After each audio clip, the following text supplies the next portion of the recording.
charla de Santiago Dodero, amigo. Tiempos que no lo veo, que nos visita acá en Ecuador, pero ya habrá oportunidad. Si estás ahí al aire todavía, Santiago, un abrazo desde Ecuador, te recordamos con cariño. Procedo a compartir pantalla.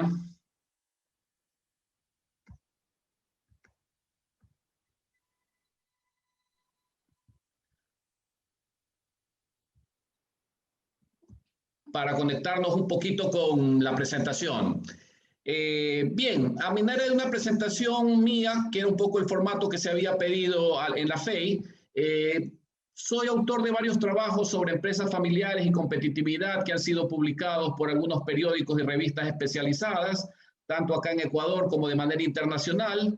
Trabajo actualmente para instituciones internacionales como el BID, Banco Mundial, Comunidad Económica Europea, el Marine Stewardship Council, la Unión por la Naturaleza Sur, ProNorte, Instituto de la Calidad SAU de Barcelona, España, el Programa Expo Ecuador de la Unión Europea. Tengo el gusto de asesorar a varios directores empresariales. Fui presidente de la corporación, del directorio de la Corporación Ecuatoriana de Calidad Total, miembro del directorio de una importante fiduciaria acá en el país, de uno de los grupos bancarios más fuertes del país, Fiduciaria del Pacífico, y miembro del consejo editorial de la revista Futuro con Calidad. La charla, pues, que he preparado es una charla que tiene que ver con esos temas claves, ineludibles en la empresa familiar. Y son tres temas los que fundamentalmente tienen esa capacidad de arrastre y esa capacidad de importancia que debemos tenerlos muy latente.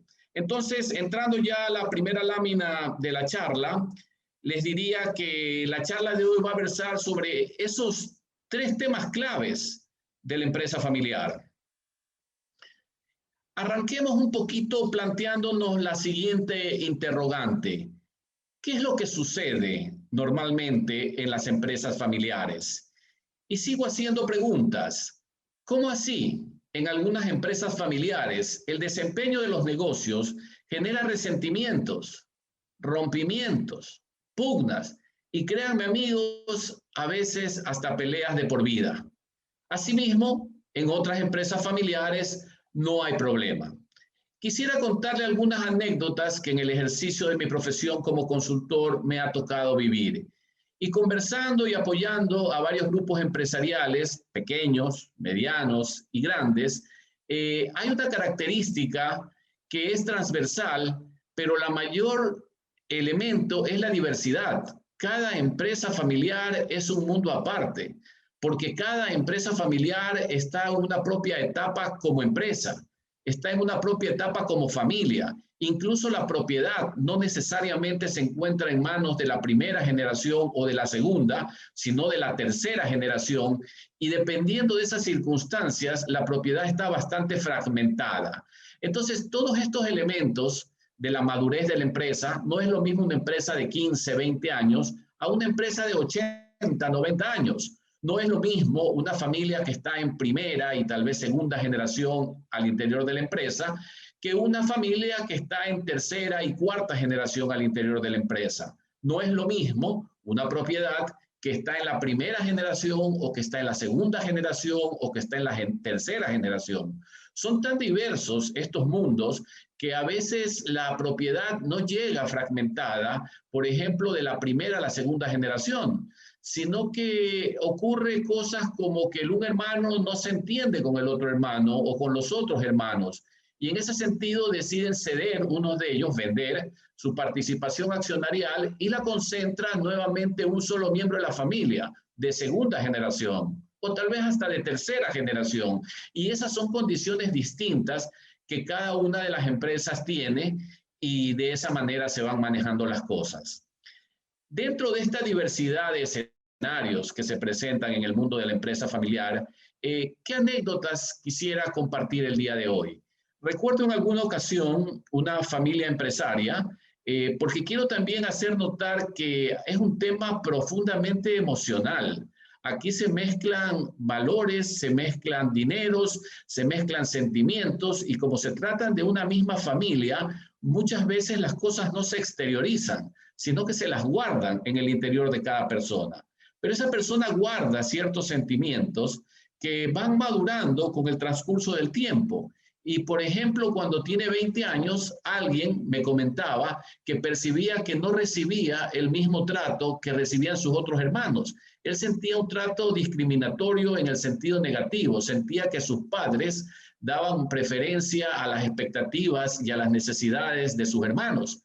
Y esto está bien, 20 años, el tiempo avanza y luego esa persona tiene 30, esa persona se casa, tiene 40, aparecen los hijos de esa persona, tiene 50, y ese sentimiento que ha estado ahí adentro de que no ha sido tratado al igual que el resto de sus hermanos, va creciendo cuerpo. Como dijo antes Santiago Lodero, está bajo la alfombra, pero llega un momento dado que por haberlo retenido tanto tiempo en su interior, al igual que por los comentarios de su cónyuge con quien ya tiene compartiendo para ese entonces 20 o quizás 30 años de matrimonio, ayudan o alimentan ese sentimiento de que no tiene el mismo trato y de que no ha sido una persona tratada de manera igualitaria al interior de su familia. Y estábamos en pleno taller, estaban los padres, ya personas adultas, el padre bordeando los 80 años, la madre un poquito mayor, 82 años, y este que me refiero era el hermano 1, el hermano mayor. Y en el taller de repente cogían fuerza las cosas y las emociones y se anima a revelar uno de esos temas que Santiago decía que estaban bajo la alfombra, pero que en verdad habían estado escondidos en su interior a punto de explotar y explotaron en el taller, en una reunión con sus otros 3 hermanos y sus 2 padres, más el consultor que los acompañaba, que en este caso era yo y mi asistente. En ese sentido, él dice que él se ha sentido discriminado, que él no ha sentido un trato igualitario. Y para sustentarlo va a dar evidencia del tema. Cuando a mi hermano 2, dice, necesitó comprarse una casa, él le hicieron un préstamo de $300,000 para que pueda comprar el terreno y construir la casa de acuerdo a las expectativas que teníamos. Estoy hablando de préstamo, no estoy hablando de regalo, estoy hablando de préstamo. Y el hermano pudo construirse la casa. El año pasado, decía el hermano 1, en pleno taller, cuando yo pedí que me prestasen $80,000, la empresa y ustedes me dijeron que no. Y esto ha sido toda la vida. En el momento en que él se exteriorizaba de esa manera, yo observando a todos los miembros de la familia, vi como enseguida brotaban lágrimas de los ojos de la madre, que desconcertaba, no atinaba qué decirlo, y el padre también con una cara bastante destemplada, no atinaba a cómo conducir, a cómo manejar, a cómo expresarse. Entonces pedí un minuto de calma, de tranquilidad, de reposo, era una revelación muy íntima que la estaba haciendo y que necesitábamos procesarla. Pasado ese minuto, en verdad fueron como 2 o 3 minutos, decidió hablar la madre. Y la madre dice, ¿cómo puedes decir eso? Si cuando nosotros le prestamos, en efecto, esos $300,000 a tu hermano, era porque él necesitaba tener una casa, al igual que la casa que todos ustedes ya tenían, en barrios bastante buenos de la ciudad de Guayaquil, donde yo vivo. Y era para que su familia pueda vivir, mis nietos, tus sobrinos, la esposa, en un barrio similar al que estaban viviendo ustedes. En efecto, nos pediste hace un año $80,000. Las diferencias en las que se encontraba la empresa hace 20 años que ocurrió este préstamo de $300,000 y las que se encuentra el año pasado eran muy distintas. La empresa no tenía capacidad para hacerte ese préstamo. Y por otro lado, el préstamo que tú estabas planteando era para cambiar de carro. Tu carro está en perfecto estado. Tiene 5 años, tiene para durar 5 años más sin ningún tipo de problema mecánico y poder circular tranquilamente. Desde el punto de vista de la importancia de a dónde se iban a asignar los recursos y desde la disponibilidad de los recursos de la empresa, eran tremendamente diferentes los 2 escenarios. Entonces, les comento este tipo de anécdotas porque en las empresas familiares existen altos niveles de sensibilidad.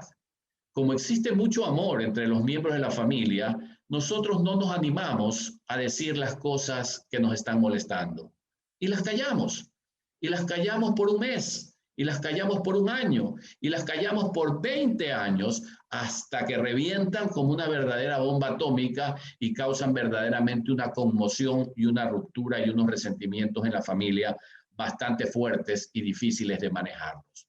Ese es el mundo en que muchas familias empresarias viven en el día a día de sus actividades. También hay momentos felices, también hay momentos de armonía, también hay momentos de trabajo, hay de todo tipo de momentos, pero ojo con los momentos emocionales en una familia empresaria, porque por el hecho de ser familia se privilegia el no ofender a los otros miembros de la familia, principalmente padres, pero también hermanos. Y en edades avanzadas, cuando ya existen cuñados, cuando ya existen cuñadas, las relaciones se pueden volver un poco más tóxicas. Y sabiendo eso, preferimos frenarnos antes de exteriorizar esos sentimientos. Pero esos sentimientos están adentro y es deber de las familias empresarias abrir un espacio para que la familia pueda evacuar todo ese tipo de temas antes de que crezcan a niveles inmanejables. Una segunda anécdota sobre el tema de los parientes políticos que trataba en antes Antonio López. Tema bastante delicado también, tema bastante delicado. Acá en el país, por lo menos, diría yo, el 40 o 50% de las familias empresarias a las que yo he acompañado deciden porque no entren los parientes políticos a la administración de la empresa. Prefieren que estén afuera. Hay otros que dicen, no, si ponemos las reglas claras, si ponemos en el protocolo las condiciones, entonces van a entrar, cumplen las condiciones y seguimos. Dentro de este tema de los políticos y esa dualidad que hay, incorporarlos o no incorporarlos a la administración, les cuento una anécdota, un patrimonio bastante importante, en este caso de la ciudad capital del Ecuador, de Quito, que estábamos trabajando el tema del protocolo familiar y bastante trasnochado, por cierto. Ya en la empresa había ocurrido alguna trayectoria, algún tiempo había pasado, pero no se había organizado, no se había esquematizado y se comenzó a trabajar el protocolo familiar a raíz de un problema. Penosamente, no sé cómo sea en el resto de países europeos y latinoamericanos, pero el gran detonante para entrar a un proceso serio de profesionalización es algún problema familiar fuerte. En este caso, más o menos fue así. Esta familia había, pues, asimismo tenía 2 hijos y tenían un patrimonio importante. Habían construido una empresa bastante grande con buena cobertura local y en los países de la región andina, Colombia, Perú. Y se vincula una de las hijas, una de las esposas del hijo mayor a la empresa. Esta, esta persona, la esposa del hijo número 1, una persona muy versada, muy académica, con maestrías, no PhD, con maestrías, 2 maestrías, principalmente en el tema de mercadeo, entra a trabajar a la empresa familiar después de una trayectoria importante también en una compañía local. No era su primer trabajo. De hecho, ya tenía cerca de 15, 20 años de experiencia antes de vincularse a la empresa familiar. Pero se vincula a la empresa familiar y va como vicepresidenta de marketing. Y por supuesto, pues tenía una oficina y tenía una secretaria y cosas por el estilo. Pero antes de que se vincule la esposa del hijo 1, ya se había vinculado mucho tiempo antes la esposa del hijo número 2. Pero la esposa del hijo número 2 no había tenido un desarrollo académico importante, no había tenido una experiencia profesional importante y estaba vinculada a la empresa tranquila en una situación de secretaria o asistente, me parece que era del área de producción. Y entonces no tenía oficina privada, más bien estaba en un escritorio afuera del vicepresidente de producción. Empezó a darse esa colaboración conjunta entre las 2 concuñadas y resulta que pasó 1 año, 2 años y los problemas para el hijo 2, casa adentro en su matrimonio, se le estaban haciendo insostenible, porque tenía todos los días prácticamente la queja de su esposa que cómo es posible que ella ha trabajado tanto tiempo en la empresa familiar, tenía como 8 años y ganaba un sueldo de 700, 800 dólares, mientras que había llegado la esposa del hijo número 1 con un sueldo de 5,000 dólares, oficina privada y secretaria, y que definitivamente la familia nunca la respetó a ella y que tampoco lo respetan a él porque es una situación completamente diferente y es una situación difícil, y de esa manera la cosa avanzaba y avanzaba y avanzaba y avanzaba hasta que el hijo número 2 tocó el tema al interior de la familia y dijo: hay esta fuerte incomodidad mía y de mi esposa de que la esposa de mi hermano está en esta situación. Bueno, no quiero extenderme mucho en esta anécdota, pero para ese entonces la esposa del hijo número 2 ya se había olvidado que en su tiempo de juventud fue surfista, se dedicó a la vida, bastante farra, y la pasó divino sus épocas de juventudes. Mientras la otra era una especie de nerd que se dedicó a estudiar, a trabajar, a crecer profesionalmente, y que pasados los años se habían dado estas diferencias profesionales y estaban conviviendo al interior de la empresa dos personas que jerárquicamente en la empresa tenían niveles completamente distintos, aunque en el interior de la familia eran personas completamente iguales. Esas dificultades que se viven al interior de las familias empresarias son verdaderamente cosas que no podemos pasar de largo. Debemos poner los reflectores para atender estas cosas porque pueden llegar incluso a disolución de matrimonios por este tipo de inconformidades que se dan al interior de las empresas familiares. Basados un poquito en nuestra experiencia y con esas dos anécdotas de las muchas que habrían aquí para conversar, ¿cuáles son un poco aporte de nuestra consultora de Global Consul, los problemas más comunes? Los problemas más comunes que nosotros hemos detectado son peleas entre padres e hijos, peleas fuertes. Es curioso ver cómo las familias que han construido algún nivel de patrimonio importante envían a sus hijos a las mejores universidades del mundo. Se van a Harvard, se van a Yale, se van al IESE, se van a un sinnúmero de universidades muy renombradas y con altísimo nivel académico. Pero ¿qué es lo que pasa cuando ese hijo viene con todo el conocimiento de haber adquirido las mejores prácticas del management en las mejores universidades del mundo con los mejores autores del mundo? Lo lógico es que quieran poner esos conocimientos al servicio de la empresa, incorporarlos, implementarlos a la empresa. Y la primera barrera con que se encuentran es con el padre que dice: no, aquí eso no entra. Aquí las cosas siempre se han hecho de la forma que yo las he hecho y de esa forma se van a seguir haciendo. Aquí al cliente no se lo puede trabajar tan distante, hay que trabajarlo mano a mano, cara a cara, y esa es la forma de trabajarlo. Y entonces el hijo se queda atónico y bastante decepcionado porque todo lo que él quiere poner para modernizar la empresa, la primera barrera que tiene es el padre que le dice: aquí eso no corre, eso es allá, acá no funciona. Y las cosas se van a seguir haciendo como yo sé y como yo las he sabido hacer. A mi manera, la empresa ha crecido a estos niveles. En tu manera, puede ser que nos vayamos al despeñadero en los próximos años.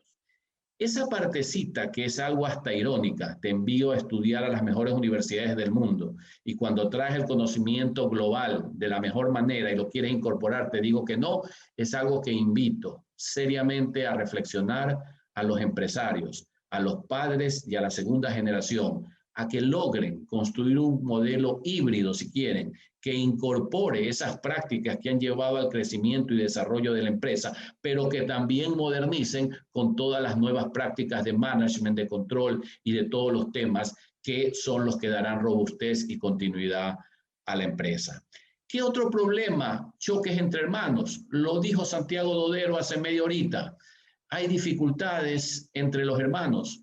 Los hermanos se incorporan a la empresa y Santiago lo llama crisis. Es que es verdad, es una crisis por los choques entre hermanos. El hermano quiere ir por el camino A, el otro hermano quiere ir por el camino B. Y muchas veces quieren ir por el camino A y por el camino D, simplemente porque mi hermano está yéndose por el camino D, yo voy a sostener el A. No se está pensando en el bienestar de la empresa. Muchas veces se está pensando en el ego, en que mi posición como hermano mayor es la que debe prevalecerse, en que mi posición como la persona que más tiempo tiene trabajando en la empresa es la que tiene que prevalecerse. No importa si sirve o no sirve, es mi posición la que tiene que hacer. Y vienen estos choques, esa falta de trabajo en equipo entre hermanos, que son muy difíciles de manejar, pero hay que atenderlas, porque así también tienen soluciones fáciles. Se tornan muy difíciles cuando se las deja de lado y deja que el tiempo avance. Cuando tempranamente se las aborda, las soluciones suelen no ser tan difíciles. ¿Qué otros problemas más comunes? Los procesos de sucesión. Y cuando hablo de sucesión, no solamente estoy hablando de la sucesión patrimonial, la transferencia de acciones. Quizás la más compleja de las sucesiones sea la sucesión de la administración. El líder, el número uno en la administración. ¿Cuáles son esos requisitos que debe tener la persona que la va a suceder, que lo va a suceder?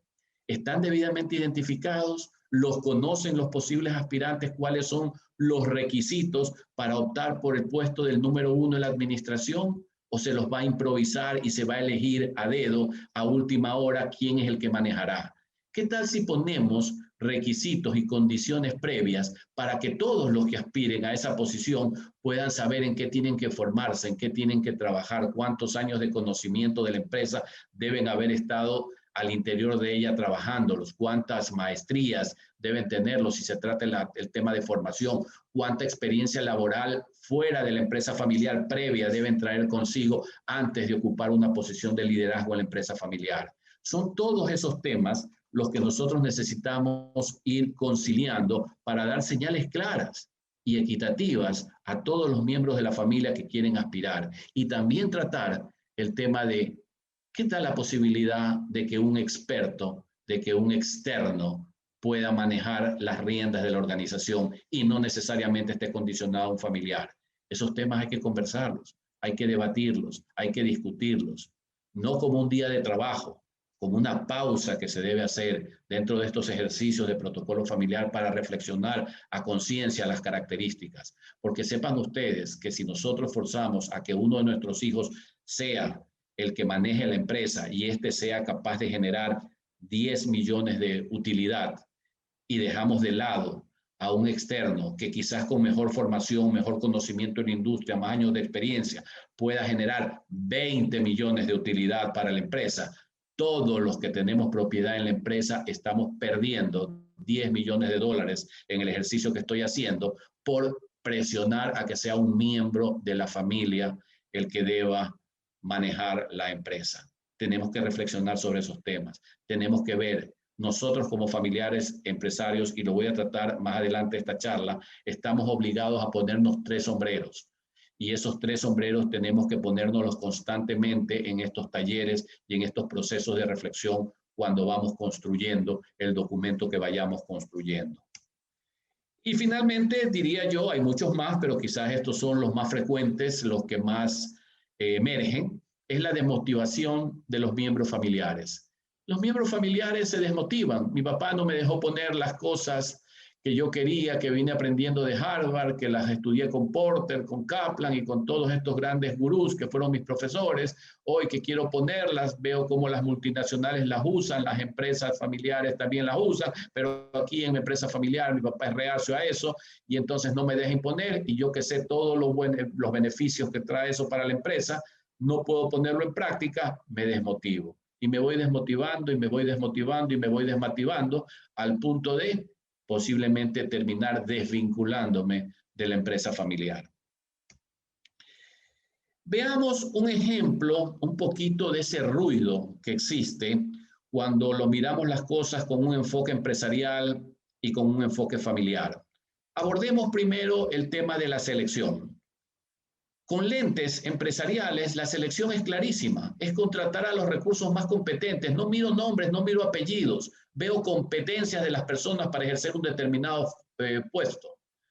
Pero cuando veo con los lentes de la familia, esa lupa me dice, demos oportunidad a los que la necesitan, démosle trabajo a nuestra hija, démosle trabajo a nuestro hijo, démosle trabajo a nuestro sobrino y empezamos una suerte de tratar de dar oportunidad a los que la necesitan, no a las que la merecen. Y una constante que ha sido en este seminario ya de 4 días, hoy es la última charla de esta jornada intensa que vienen manejando Andrés y Fernando principalmente, pero con todo un equipo atrás de ellos, nos han dicho claramente que hay que ser por meritocracia. Las cosas en la empresa deben ser por méritos. La gente más competente debe estar en esos cargos.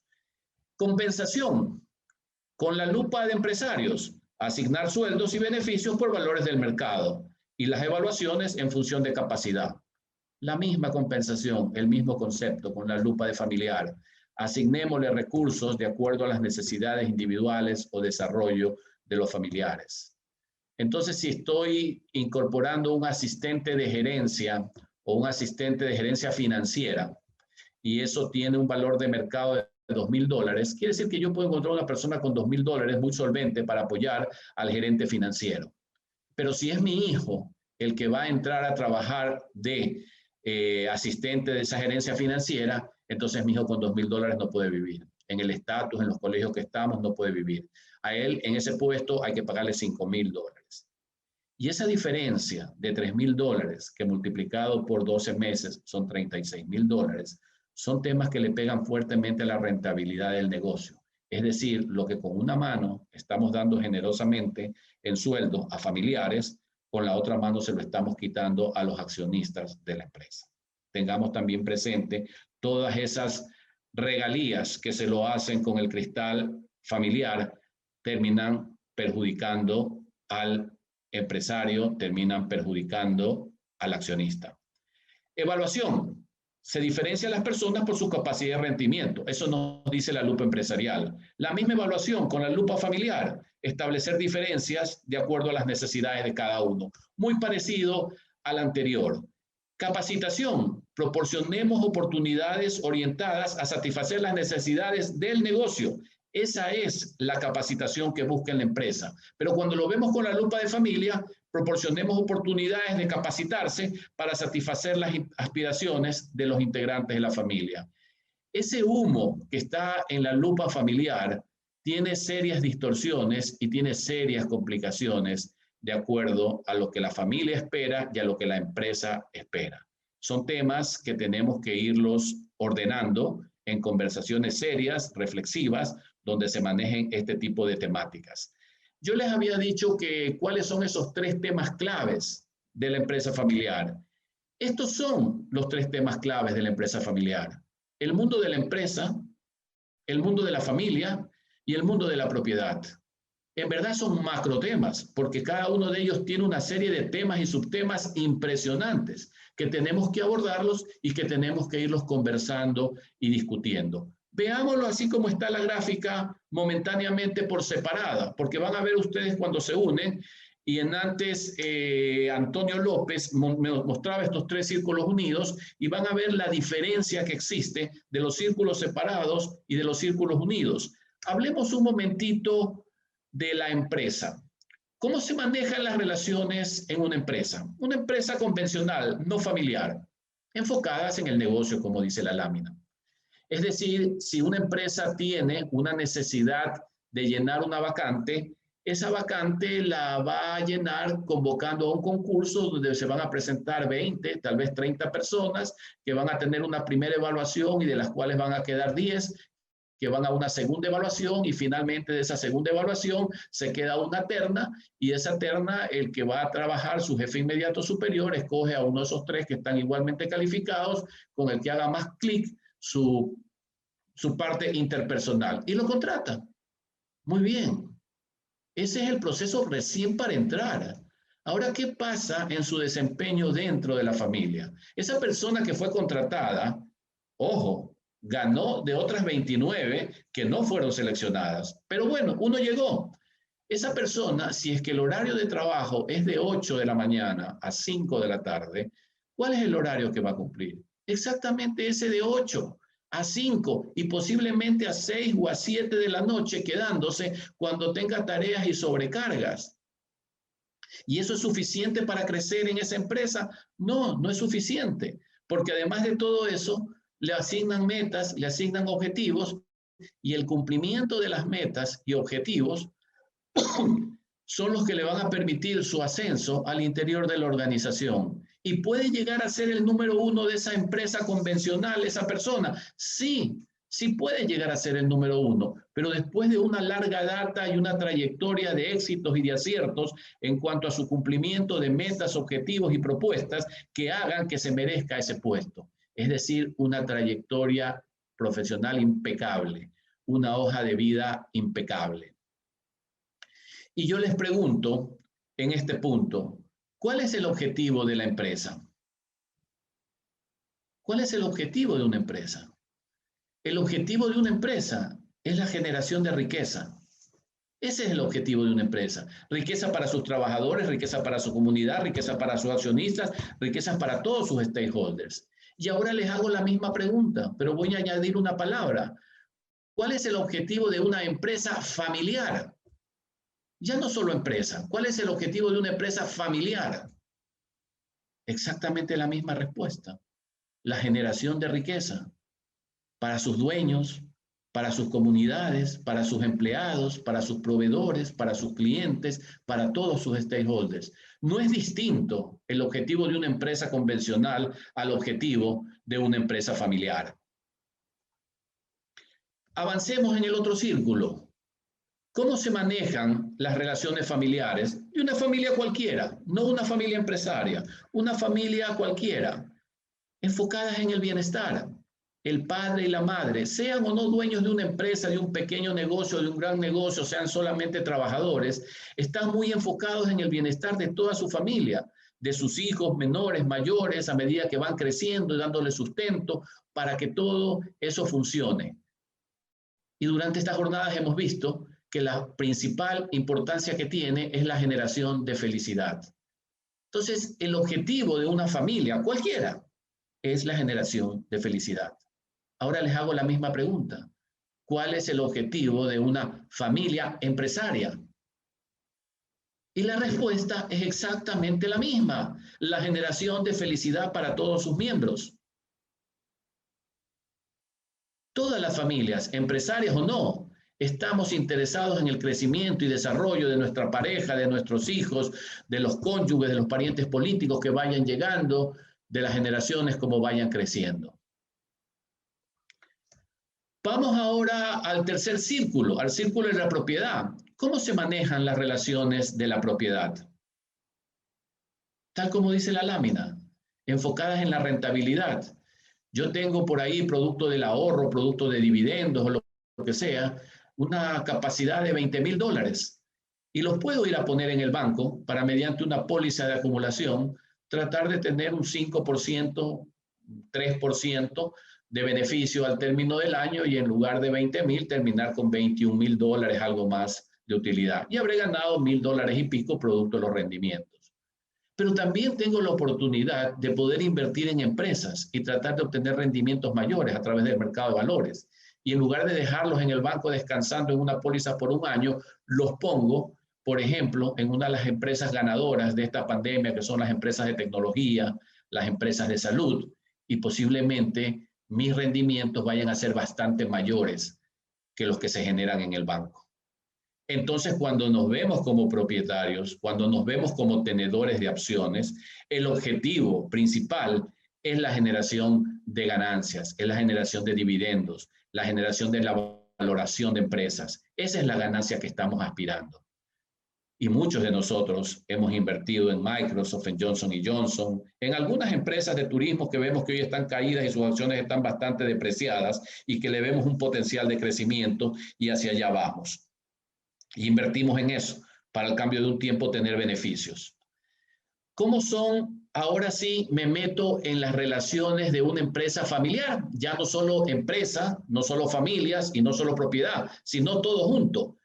Empresa familiar. Lo mismo. Primero tenemos el mundo de la empresa.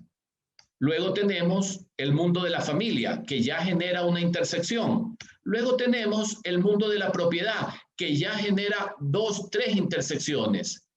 Y ahí tenemos que las cosas se complicaron un poquito más, porque al mismo tiempo que soy empresario, soy familiar y también tengo propiedad sobre la empresa. Y esas relaciones mezcladas e interrelacionadas en las que estoy metido y en las que he metido a toda mi familia tienen una serie de bemoles y de características que es importante tenerlas claras. Estos tres círculos, en verdad, son tres sombreros, como dijera el profesor de Bono, el creador de los 6 sombreros para pensar. Tres sombreros que los familiares empresarios, las empresas familiares, tenemos que empezar a administrarlos y manejarnos bastante bien. Y saber que cuando estamos con el sombrero 1 en el mundo del trabajo, en el mundo de la empresa, debo verme como un trabajador y debo ver a la gente que está ahí como un trabajador y nada más. Asimismo, cuando estoy con el sombrero de familiar, debo verme como familia, en el puesto que sea, como padre, como madre, como hijo mayor, como hijo menor, como hija, como lo que sea. Y cuando estamos en el mundo de la propiedad, tenemos derechos y también obligaciones para exigir el desempeño de la empresa tenga los mejores réditos posibles. Entonces, esas son las cosas que nosotros tenemos que empezar a administrar de una manera adecuada. Cuando soy trabajador, soy trabajador. Cuando soy familiar, soy familiar. Cuando soy propietario, soy propietario. No porque soy el hijo que heredó el liderazgo de la empresa, voy a ir a la parrillada por el cumpleaños de papá con poses de gerente. Ahí simplemente soy el hijo número 1, número 2 o número 3 que está dentro de la jerarquía empresarial, donde papá y mamá, en ejercicio o no de la empresa, siempre serán las personas que manejan y conducen la familia. Son los que nos dieron vida y son las personas que nos han dado los valores que hoy tenemos al interior nuestro y que los estamos manejando.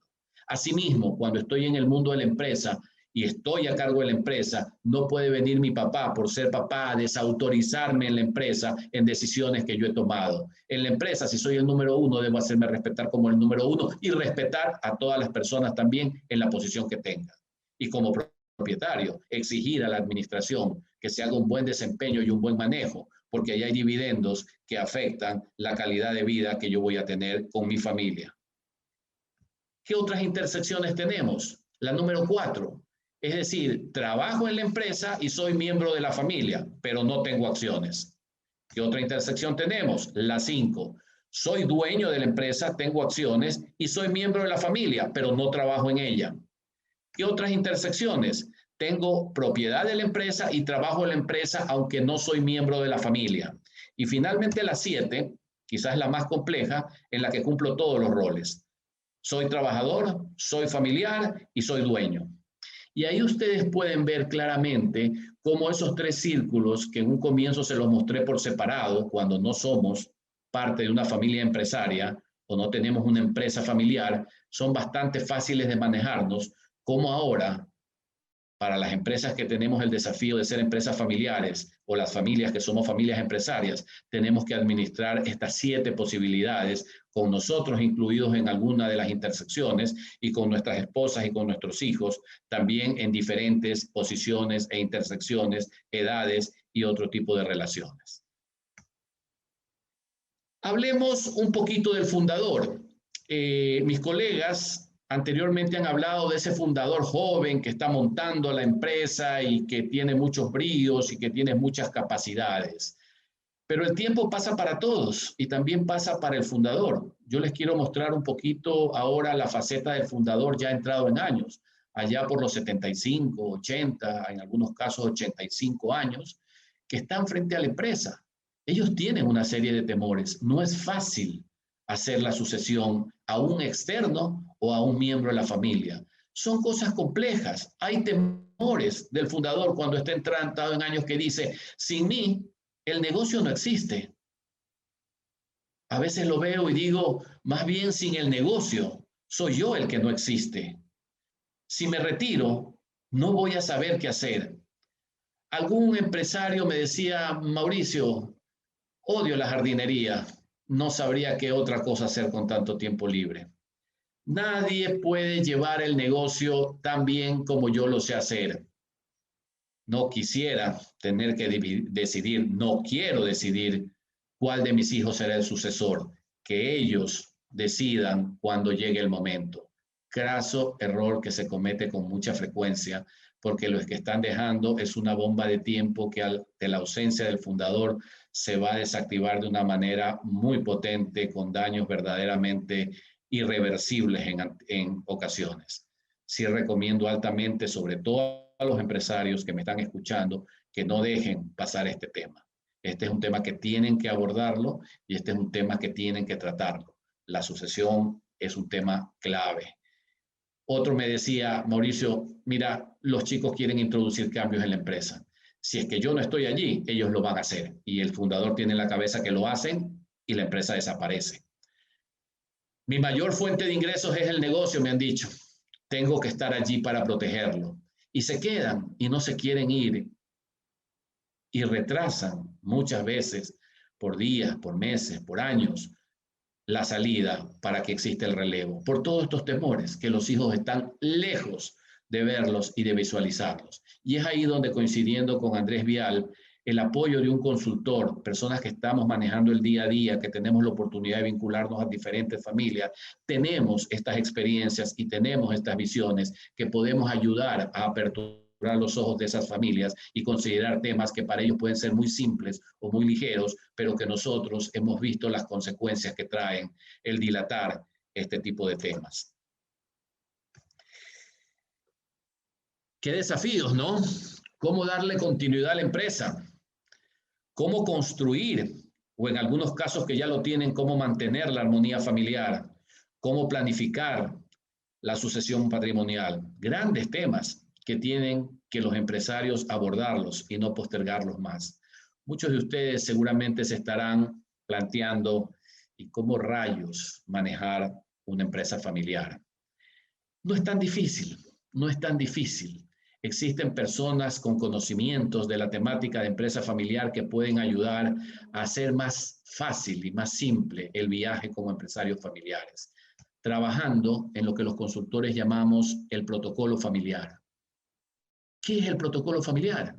Es una serie de acuerdos, amigos. Son pactos, son compromisos que se desarrollan al interior de una familia empresaria con el propósito de darle gobernabilidad a la empresa, claridad a la empresa, continuidad a la empresa, armonía a la familia. Es como si dijéramos la creación de un código de conducta, el mismo que servirá como un marco dentro del cual se van a desarrollar libremente las actividades empresariales y además regulará las relaciones de los miembros de la familia. Imaginemos un partido de fútbol. Cuando vamos a ver un partido de fútbol, sea por televisión o en el estadio, que estamos bastante limitados hoy en día, ¿qué es lo que nos encontramos al ver la cancha? Un gran recuadro que nos dice estos son los límites de la cancha. Fuera de esos límites no se puede jugar el partido. Y el fútbol tiene límites, que son ese gran rectángulo. ¿Y qué pasa con el tenis? El tenis también tiene un gran recuadro, que son los límites de la cancha. Si la pelota pega afuera, está inválida. Si está dentro, es válido. ¿Qué pasa con cualquier otro deporte? Béisbol, golf, todos tienen canchas con límites. Y esos son los límites que un protocolo familiar debe poner para darle límites de manejo y de acción a toda la familia. Manéjense libremente, pero dentro de este marco que entre todos hemos construido. Porque, ojo, no puede ser construido por el fundador o por los fundadores. El protocolo familiar debe ser construido por todos los miembros de la familia. Y a propósito, muchos confunden el protocolo familiar con el documento. El protocolo familiar no es el documento. El protocolo familiar es el proceso de construcción del documento y luego el mantener con vida el protocolo familiar. Eso es el protocolo familiar, apoyado por un documento.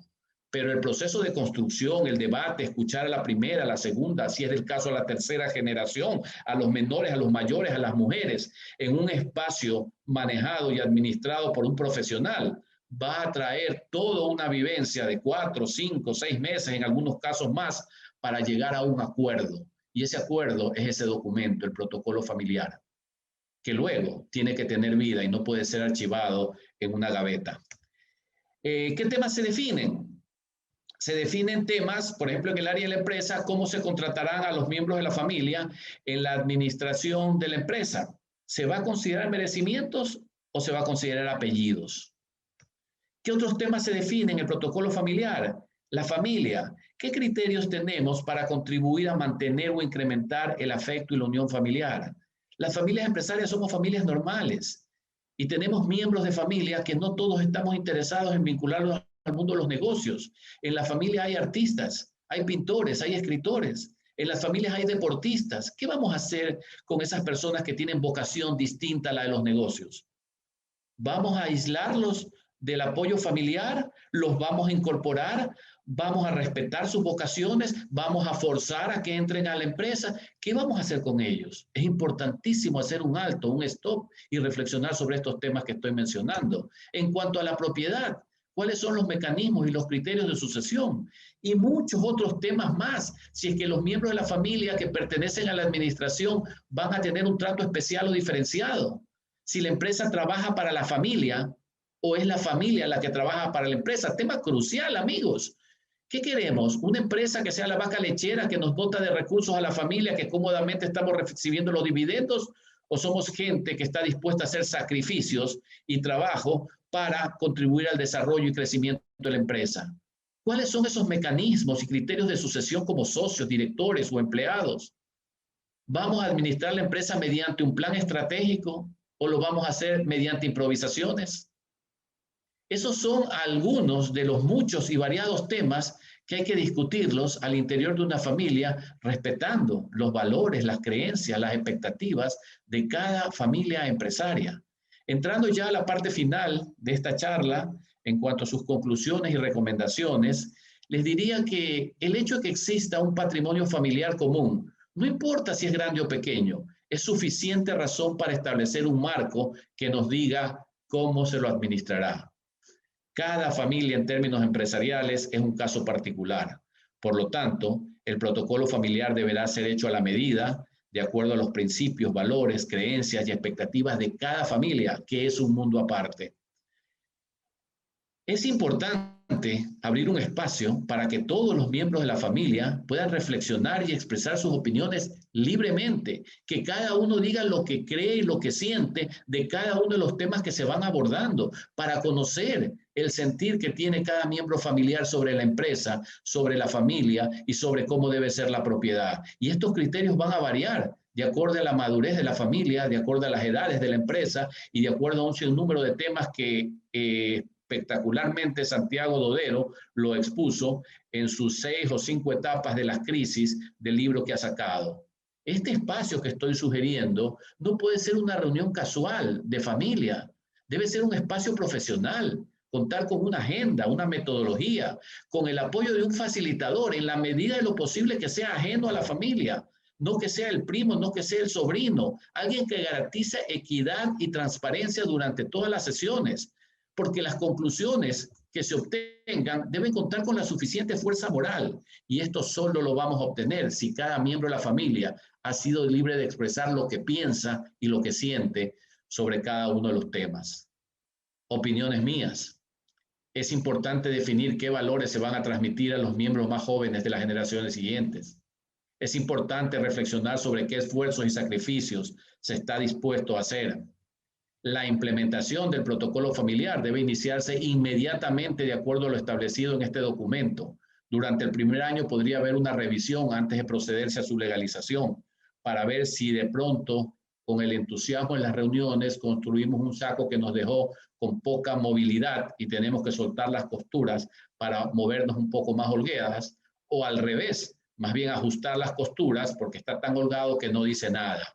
Y una vez registrados estos ajustes, sí se recomienda hacer una formalización para los 5 años. ¿Para qué la formalización? ¿Para qué la legalización? Para que esto tenga fuerza legal, no solo para los que intervinieron en el proceso, sino también para terceros, para apoyantes políticos que vayan a llegar en el camino, que sepan que esta familia ha definido un protocolo, un conjunto de normas, un conjunto de reglas que nos dice cómo manejamos en la empresa, cómo nos manejamos en la familia y cómo nos manejamos en la propiedad. Y que para él no sea una suerte de entrar a palo de ciegos a encontrarse, se le puede decir eso. Incluso cuando las familias deciden sobre gananciales o separación de bienes, en el protocolo de la familia están estipuladas estas cosas. Ándate enterando desde ahora.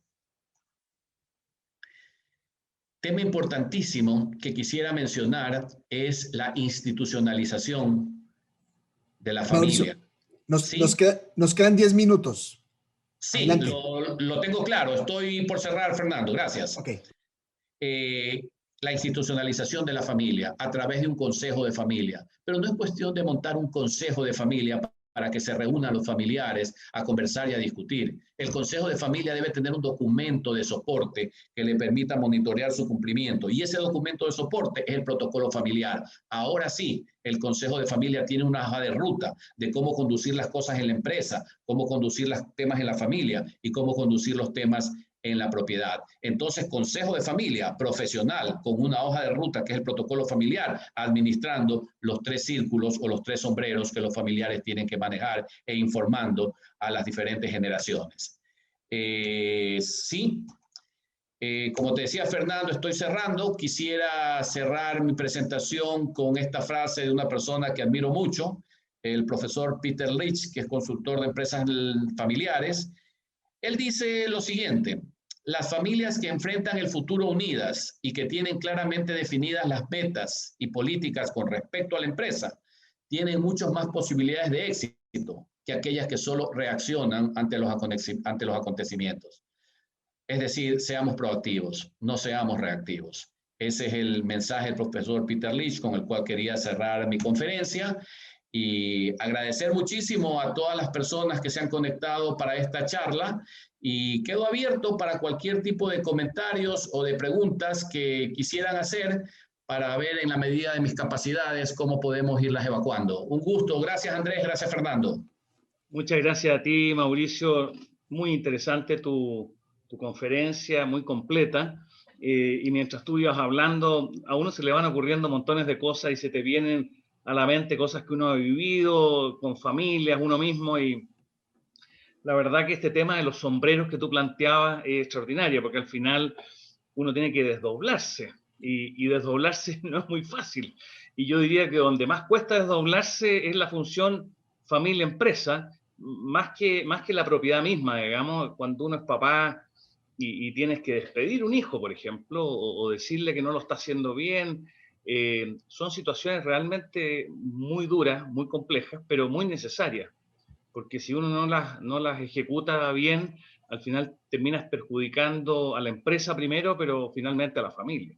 Así que yo fui tomando nota de todo lo que tú ibas diciendo, y hay varios pasajes, no me los voy a repetir porque para eso tú hiciste la presentación, pero cosas que encontré fundamental: el tema del retiro. ¿Qué pasa cuando el patriarca tiene que retirarse en algún minuto? Y en lo personal yo creo que esa preparación tiene que ser un traslape, no es un momento del tiempo, no es entregar el testimonio en una posta deportiva, sino que es un traslape de tiempo, de cómo ir preparando al sucesor, que ese sucesor entienda además, otra cosa que tú mencionaste muy bien, el tema de los valores. No basta con saber cómo se lleva la empresa, sino que además sentir que los valores de la familia están ahí, por lo tanto que uno es un buen representante. Bueno, así, la verdad que estuvo muy entretenido, muy dinámico, muy bien presentado. Te felicito, te agradezco estar con nosotros el día de hoy, y la verdad que te vamos a seguir molestando y llamando, como se lo hemos dicho prácticamente a todos los consultores que han estado con nosotros en estos 4 días. Fernando. Mauricio, sí, pues agradecerte, felicitarte por tu exposición. Creo que trataste de manera muy completa la mayoría de los problemas en donde las empresas familiares seguramente se sienten reflejados. Estamos ya sobre la hora, Mauricio. Un mensaje con el cual puedas cerrar tu plática. Bueno, primeramente una gratitud enorme a Andrés, a Fernando, a toda la FEI por el esfuerzo gigantesco que se ha hecho durante toda esta semana de llegar a distintos países, a distintas familias, a distintas culturas, con el mensaje de consultores y académicos que desde diferentes puntos de vista han analizado la problemática familiar y que ha enriquecido el conocimiento de la familia. Ya como mensaje final, yo diría a las familias, principalmente a los empresarios que nos están escuchando, que por favor trabajen de manera importante, no posterguen más la profesionalización de la empresa, la búsqueda de la armonía y la felicidad en la familia, y la sucesión patrimonial, que es un tema muy importante. Acá en el país murieron, producto de la pandemia, importantísimos empresarios ecuatorianos que, sin haber hecho este ordenamiento, dejaron a sus familias en conflictos bastante difíciles de manejar entre hermanos, entre cónyuges, entre una serie de complejidades.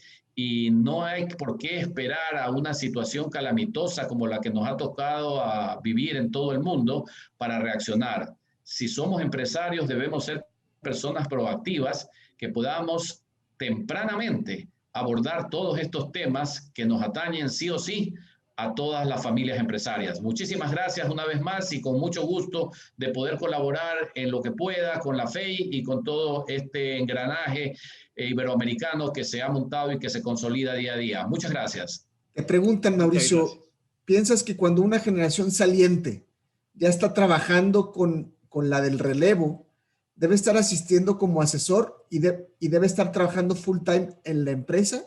¿Y por cuánto tiempo debe ser?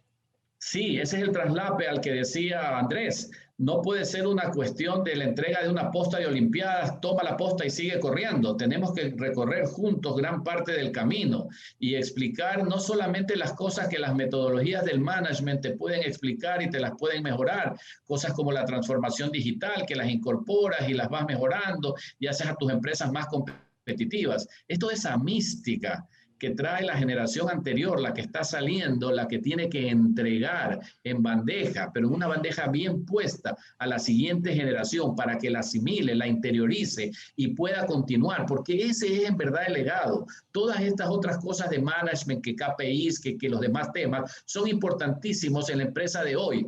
Pero seguramente en la empresa de aquí a 20 años existan otras herramientas de management que mejoren ese tipo de elementos que proporcionan. Pero el legado de la familia, las convicciones hacia el trabajo y hacia el crecimiento y desarrollo de la empresa, hacia la equidad, son temas fantásticos. Entonces, esa parte sí, hay que trabajarla y con un plan de sucesión defines todo ese tipo de temas.